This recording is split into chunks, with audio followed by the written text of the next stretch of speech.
No quarto episódio, nós trabalhamos o mito grego de Prometeu.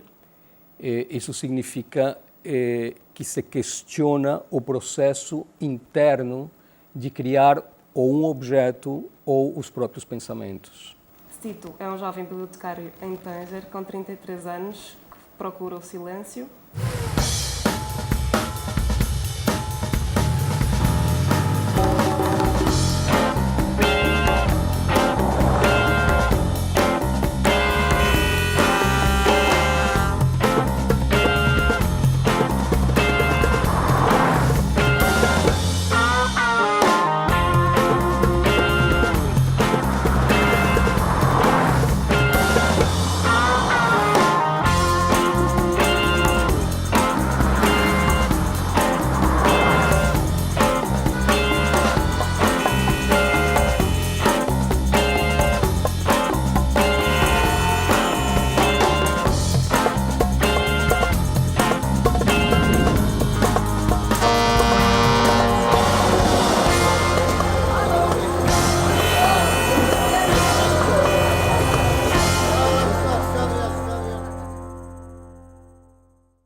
Il y a différentes manières de percevoir les pensées.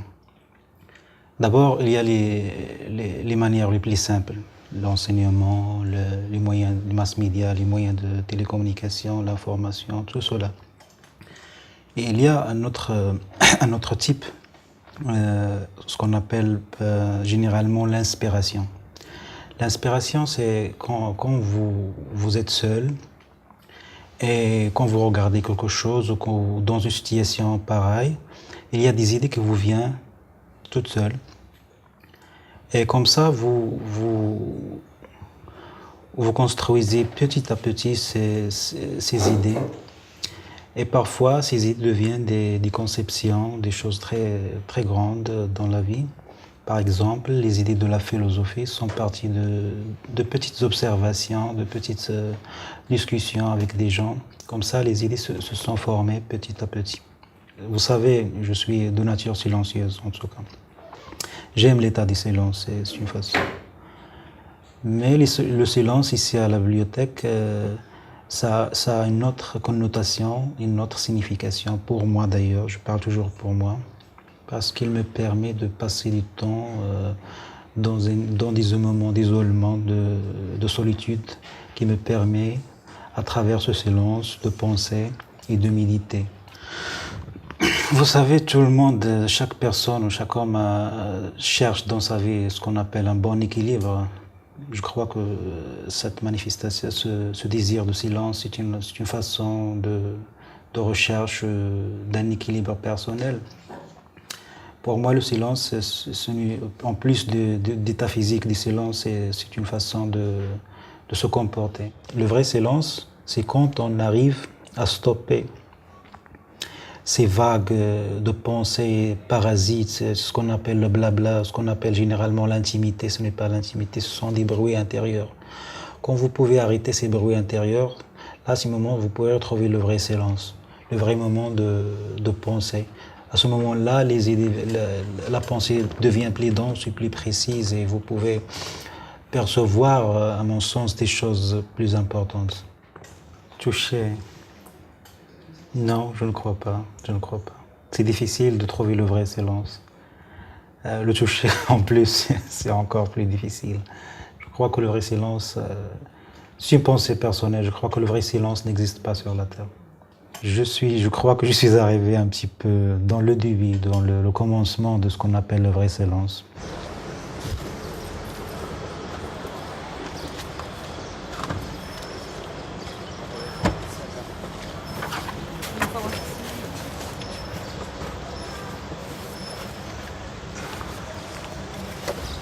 Ainda para mais isto aqui comigo. Leva isso na mão? Pode ser.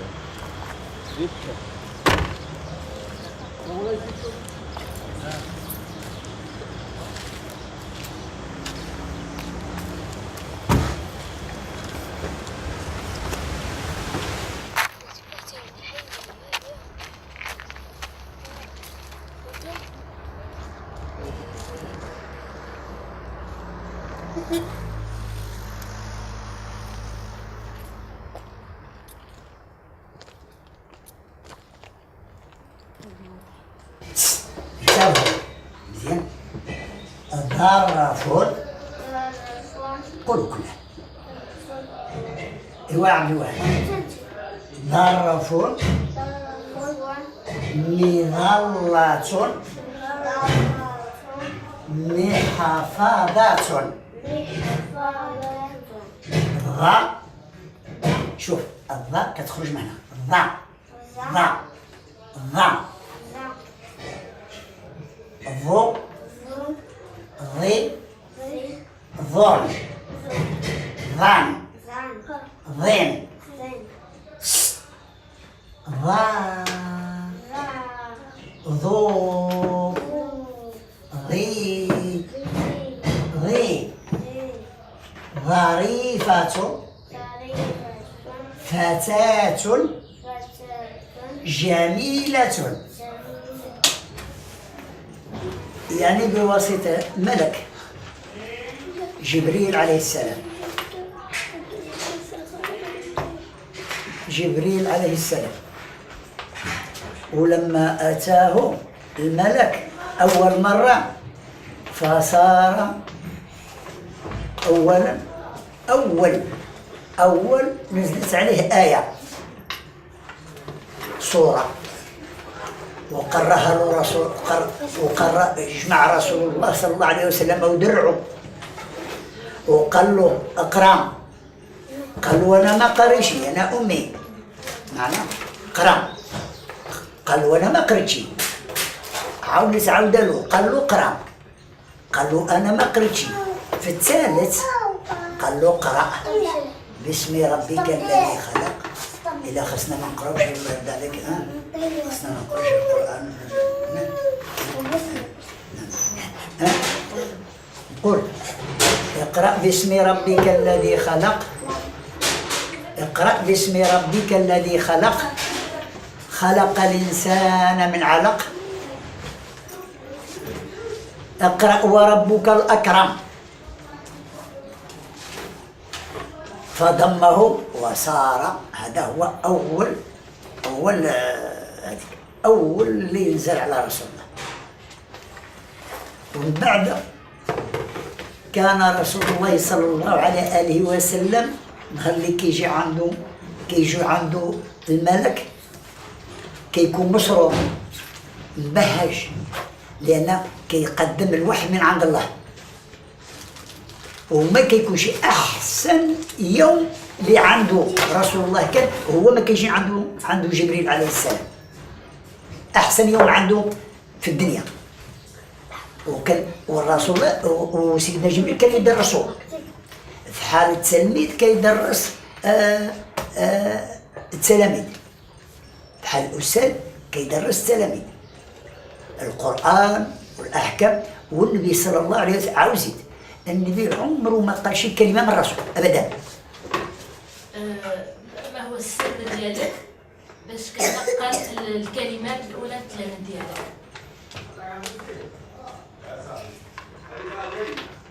عن طريق التعلم والاجتهاد. طريقة التعلم علمونا في صغرنا، وحنا كنعلمو كيف علمونا كنعلمو حنايا الأطفال اللغة.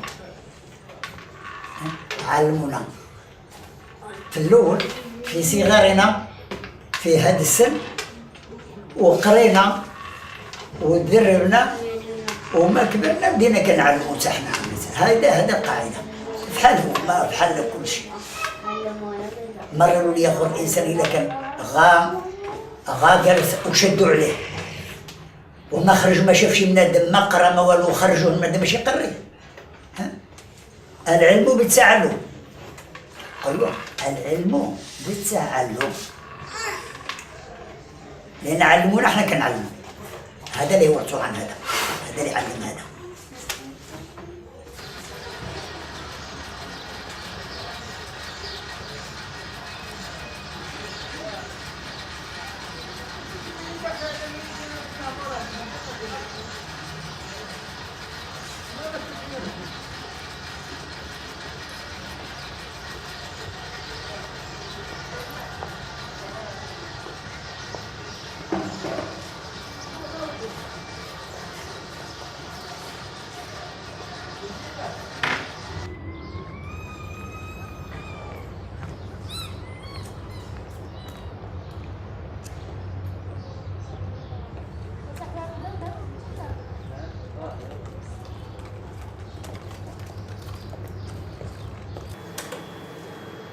سلام الله عليكم أيها المستمعون الأفاضل في كل مكان، وأسعد الله أوقاتكم بكل خير، وأهلا بحضراتكم ومرحبا في هذه الحلقة الجديدة الأخرى من حلقات برنامجكم الموسيقى والسماع الصوفي عبر العالم.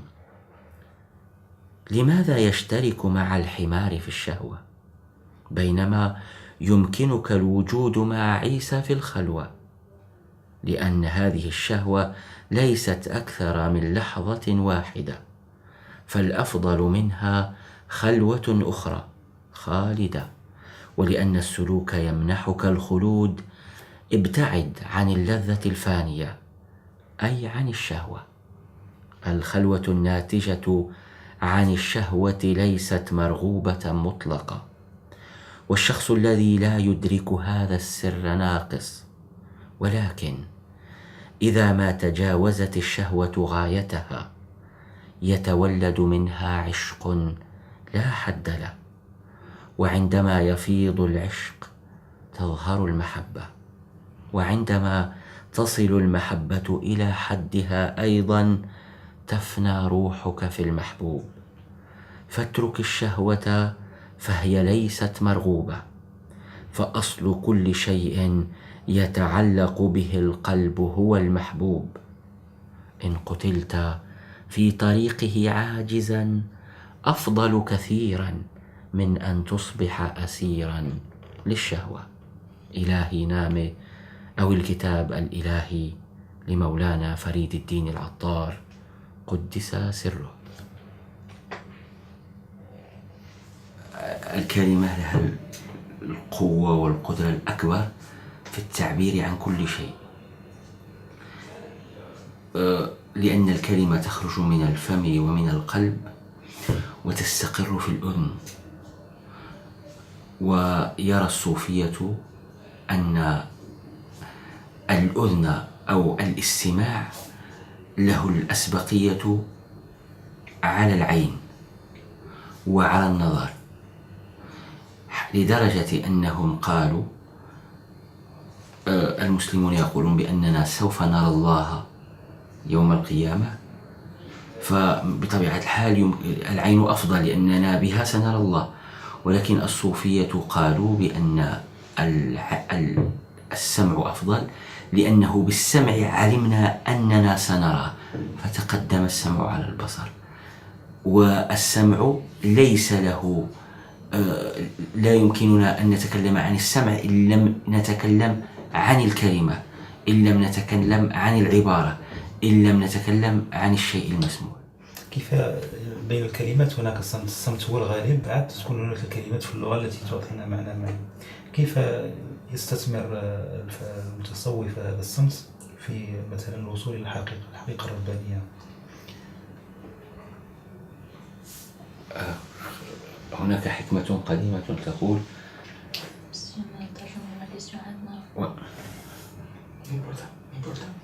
هناك حكمة قديمة تقول إذا كان الكلام من فضة فالسكوت من ذهب. جعل الناس جميعا معاني للصمت. يمكن كما للكلمة أن تكون فعل خير وأن يكون لها تأثير خير، كما يمكن لها أن يكون لها تأثير يجلب للناس الشر.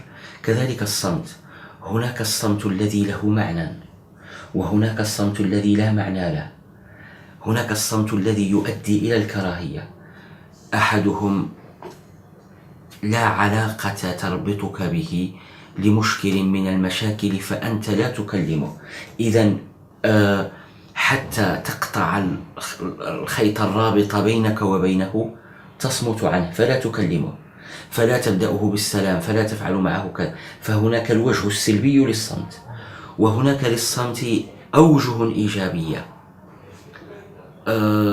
جعل الصوفية بالخصوص دورا للصمت، لأنهم جعلوا للصمت دورا يقوم مقام الكلام. فحينما قالوا بأنه في الذكر، ذكر الله، هناك ذكر جهري وذكر غير جهري، ذكر علني وذكر غير علني. فبالذكر الجهري يذكرون اسم الله بالجهر عاليا، ولكنهم يذكرونه حينما يذكرونه سكوتا بقلوبهم، يجمعون حينما يذكرونه ذكرا جهريا، يعني يذكرون الله بدون فكرة. وهذا الغالب على المريدين الأول، يعني في بدايات الطريق إلى التصوف. أما الصوفي الكبير فإنه يذكر الله بقلبه صامتا، فيكون هنا دور الصمت كبيرا، لأنه هو صمت في الحقيقة ولكنه كلام، لأنه يخفي حقيقة أخرى اسمها الفكر، فيجمع الذاكر بقلبه بين الفكر والذكر. لذلك ألف المحاسبي السلمي أبو عبد الرحمن السلمي رسالة سماها رسالة الذاكرين والمتفكرين.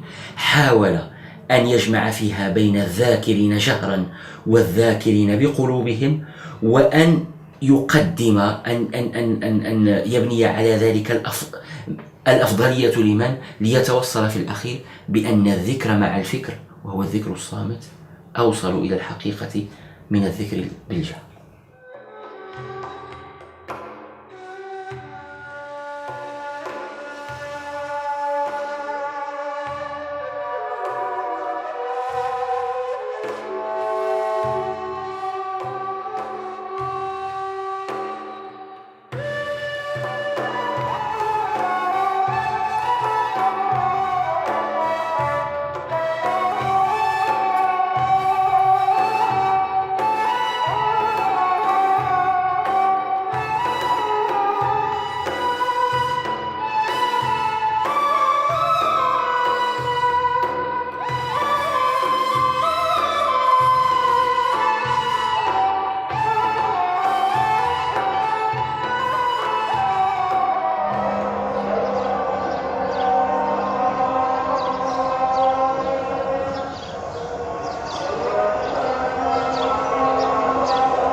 Hier, il y a deux termes très intéressants pour désigner ou pour décrire le silence.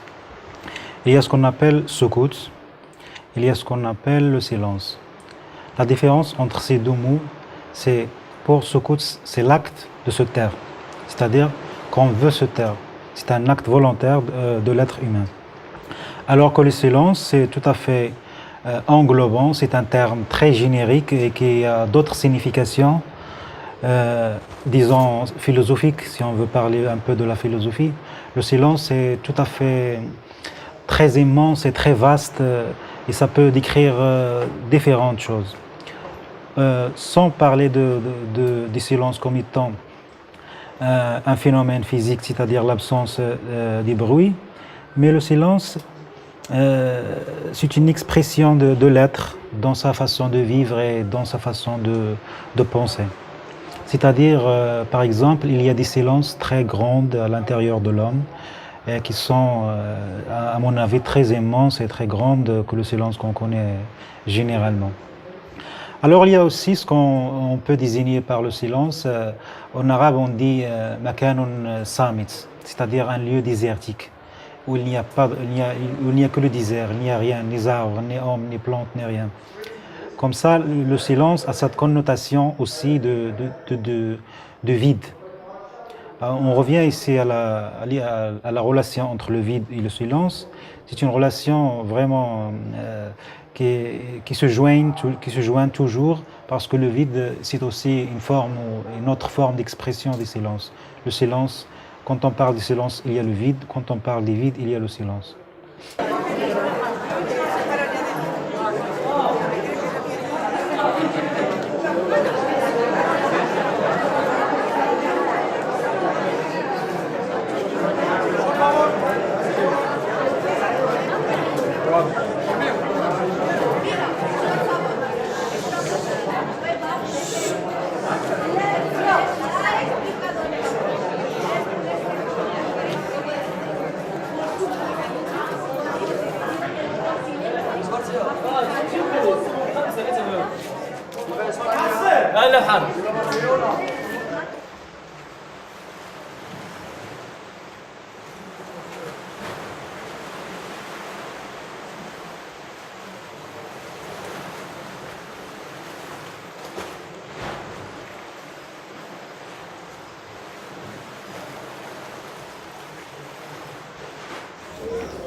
Nós começamos com uma viagem que era externa.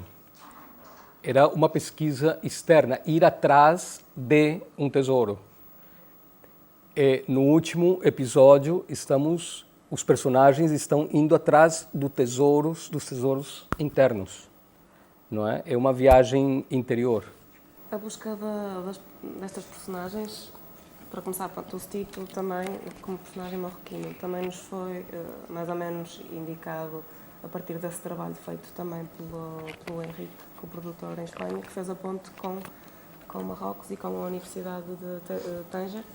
E foi-nos mais ou menos, exatamente como os outros personagens, foi uma personagem que estaria disponível para o tipo de trabalho que vamos fazer, com essas condições que nós tínhamos imposto à partida. E, portanto, assim que chegamos a Tanger e começamos a conhecer o Stito, fomos também conhecer o seu local de trabalho, que também nos interessava. Para mim, o personagem mais complicado dentro da estrutura narrativa foi o Stito. Porque nós estamos fazendo um documentário participativo e queríamos conhecer a família desse personagem, desse protagonista, mas o Stito se recusou porque ele está numa pesquisa interna que procura o silêncio. Ele procurava aquietar os seus pensamentos, não é? Então, como é que vamos conseguir mostrar com som e imagem este processo dele, não é? Então foi aí que o colocamos na biblioteca. Isso era super interessante para o tipo de trabalho, um lugar silencioso. Então, a partir das palavras, a partir da experiência de vida, ele ia formando conceitos filosóficos, não é? E nesse silêncio que ele tenta colocar, é um silêncio interno, é um aquietar até do corpo, ele formula esses conceitos filosóficos. Claro que nos preparamos muito bem para ir para Marrocos e tentar chegar lá e estar o mais à vontade possível e saber o máximo possível sobre a cultura dentro do tempo que tivemos disponível para isso. Imaginem uma equipa de 4 pessoas, na altura éramos 3 pessoas mais o produtor espanhol, que chegam a uma avenida principal em Tetuán, saem do autocarro com todo o equipamento e toda a tralha para passar um mês em Marrocos e toca a campainha da escola primária. Então sai uma montanha de criançada que se põe à nossa volta, que nos acha engraçadíssimos, não é?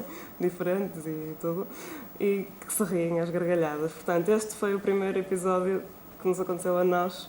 Mas toda a estadia em Marrocos, tanto em Tetuán como em Tanger, foi sempre negociação de tudo. Somos confrontados na rua, primeiro com os zeladores do parque, depois aí chega a polícia secreta, sabe, se podemos ou não estar filmando.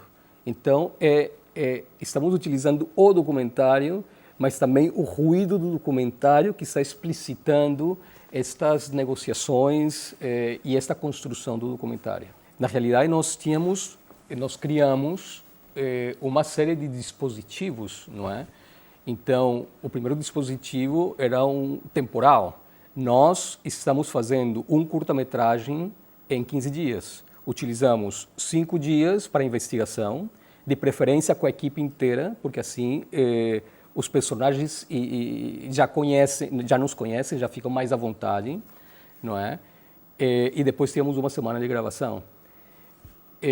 A estrutura que se fazia e que o tempo inteiro estava retrabalhada, estava visando um curta-metragem, significa 25 minutos. Tínhamos um dispositivo espacial que era tentar escolher o mínimo de espaços, porque queríamos que quanto mais pequeno o espaço, é mais profunda a investigação. O processo de pós-produção começou primeiro na transcrição de todas as falas do material bruto, não é? E, paralelamente, conhecer profundamente todo este material bruto. Daqui se selecionou as imagens e se selecionaram as falas que eram interessantes. Eu sou uma pessoa tímida e não gosto de ficar na frente da câmera, mas gosto de ficar atrás da câmera, porque tenho curiosidade de conhecer o outro, o que sente o outro, o que está pensando o outro, de que maneira se comunica, não é? Então, isso faz parte da curiosidade. Nós estamos trabalhando com vocês quase há 15 dias, não é? O que ficou por dizer?